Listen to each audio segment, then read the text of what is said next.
FNAF 4 jest źródłem największych FNAF-owych debat. Kto jest ugryzionym dzieciakiem? Czy Plushberry jest nawiedzony, czy może jest przez kogoś kontrolowany? Co jest w pudełku? Kim jest w ogóle protagonista? O co chodzi z tekstami w trailerze? Była też gigantyczna debata, największa na tamte czasy, która już została odpowiedziana. Scott osobiście przyszedł, żeby nam wyjaśnić, czyli oczywiście rok minigierek, którym to rokiem jest 1983 rok.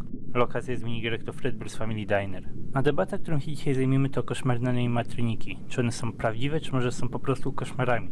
Czy William stworzył takie roboty, czy zostało one po prostu wymyślone przez umysł protagonisty? Nie jest to zbyt jasne, nie ma żadnej spójnej opinii w community. I żeby wyjaśnić, jak ja patrzę na tę teorię, moja odpowiedź to nie, ale tak. Koszmarne animatroniki, które widzimy w gameplayu, nie są prawdziwe, ale było coś, co protagonista widział jako koszmary. Tak mniej więcej to wygląda, taka jest moja teoria na ten temat, ale podczas tego odcinka wyjaśnię, dlaczego tak uważam, dlaczego przekonuje mnie ta teoria, a wy będziecie mogli na tej podstawie stworzyć swoją własną opinię i może też dodać coś od siebie, jeżeli zauważyliście coś, co nie zostało powiedziane na odcinku. Dlatego po pierwsze zajmijmy się zebraniem wszystkich informacji, które wiemy na temat koszmarów. Jestem raczej pewny, że jeżeli spytamy pierwszą losową osobę, która wie, czym jest FNAF 4, ale nie interesuje się za bardzo teoriami, to zdecydowanie taka osoba powie, że roboty nie są prawdziwe. Dosłownie są nazwane koszmarami. Setup gry podpowiada nam, że to jest koszmar wiele razy. Animatroniki teleportują się po całej lokacji, transformują się w pluszanki, pojawiają się na łóżku. Mamy też głowy, które się teleportują po całym pokoju. Animatroniki też oddychają. Nie powinieneś być w stanie powstrzymać robotów poprzez po prostu zamknięcie drzwi. One są gigantyczne, strasznie silnie. Mamy też easter eggi szpitalne, które tak samo jak roboty teleportują się, pojawiają się i znikają. Słyszymy też phone calla, który słyszy dorosły Mike w 1993 roku. Roboty mają też strasznie nielogiczny wygląd. Nie ma żadnego sensu, żeby William stworzył te roboty i nigdy ich nie użył do niczego, poza tym, że straszy nimi swojego syna. Mniej więcej tyle możemy wyciągnąć z FNAF 4. Ta gra mocno nam sugeruje na to, że wszystko, o czym wiemy, to po prostu zwyczajny sen. FNAF-owe community mniej więcej zaakceptowało tą interpretację na dłuższy czas, ale problem pojawił się już w następnej grze, w Sister Location. W jednym z segmentów tej gry dostajemy pełną mapę Circus Baby's Rental and Entertainment, który jest też, jak się okazuje, połączony z Fredbear's Family Diner, a także połączony z lokacją FNAF 4. Ta gra potwierdziła nam, że pokój z gameplayu to nie jest tylko pokój z minigierek z FNAF 4, a coś zupełnie innego.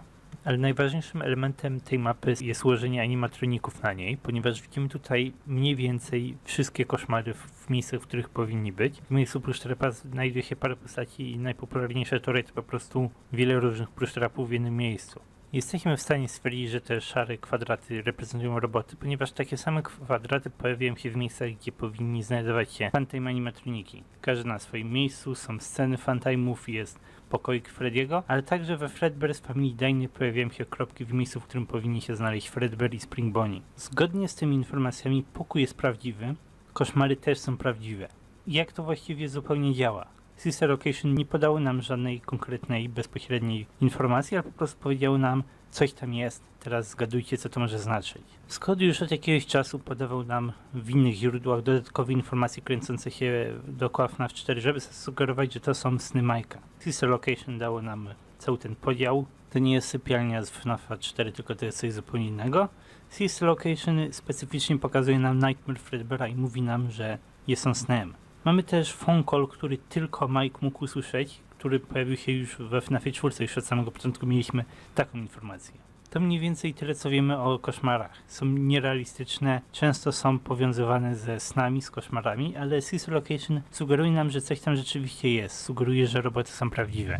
Community w większości akceptuje, że nierealistyczny gameplay FNAF 4 to nie jest rzeczywisty event, a po prostu sen Mike'a.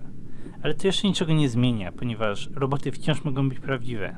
Nie możesz powiedzieć, że coś jest nieprawdziwe, bo pojawiło się w śnie. Możliwe, że Mike śni te wydarzenia, ponieważ zobaczył coś takiego w przeszłości. Ludzie, którzy uważają, że koszmary są prawdziwe, twierdzą, że oryginalny event wydarzył się w trochę inny sposób. Nic się nie teleportowało, nic się nie zamieniało w pluszanki, detale wyglądały inaczej, ale koszmary wciąż były w tym miejscu, wciąż były prawdziwe. Przynajmniej możemy dojść do konkluzji, że gameplay jest snem. Większość community zgadza się z takim twierdzeniem, więc możemy już się pozbyć większości dowodów, bo bo nie są nam potrzebne, ale wciąż zostaje nam pytanie, na czym jest ten sen bazowany.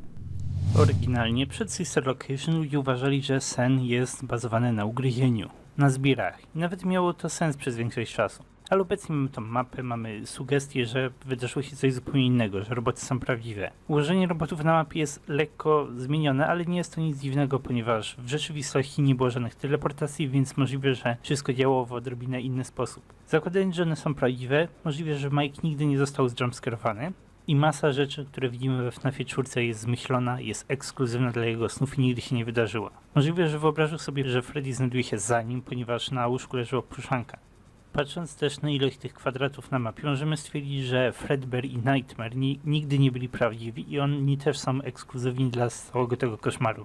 Na co warto też zwrócić uwagę to Plush Trap, ponieważ w jego strefie znajduje się 5 kwadratów, więc możliwe jest, że było parę pluszanek i poruszali tymi różnymi pluszankami w ten sposób, żeby imitować ruch, żeby wydawało się, że to jest jedna normalna postać, która się po prostu rusza po korytarzach. Ale co jest tutaj najważniejsze, na co musimy zwrócić uwagę, to to, że Mike nie widział tych postaci przez jakieś 10 lat. Możliwe, że widział je wyłącznie tylko w ciemności, więc nie widział ich zbyt dokładnie. Z tego właśnie powodu roboty mogły wyglądać inaczej i koszmary, oryginalne koszmary nie wyglądały tak koszmarnie.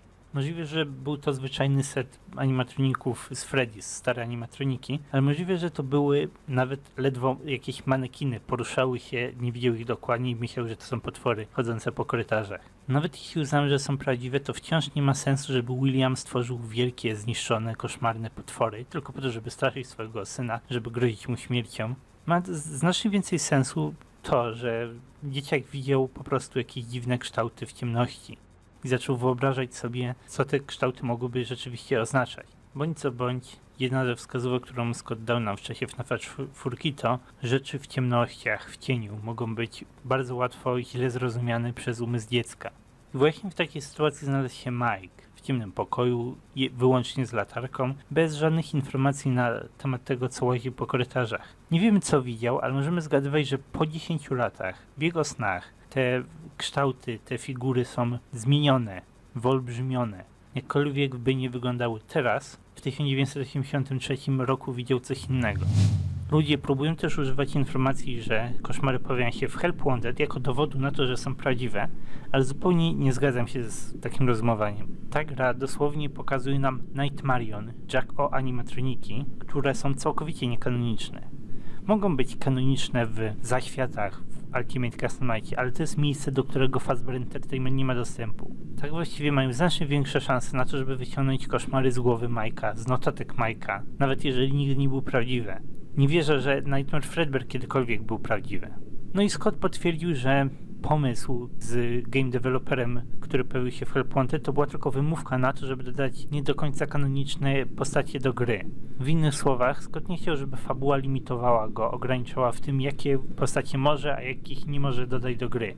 Dlatego nawet jeżeli koszmary nie są prawdziwe, to Scott wciąż chciał dodać je do gry. I w takim przypadku koszmary są tymi nie do końca kanonicznymi postaciami.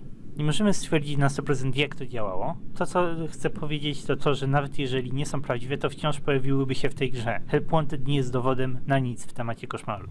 I dlatego właśnie ja osobiście uważam, że William stworzył coś. Nie wiemy co to było, ale jestem raczej pewny, że było to coś innego niż koszmary.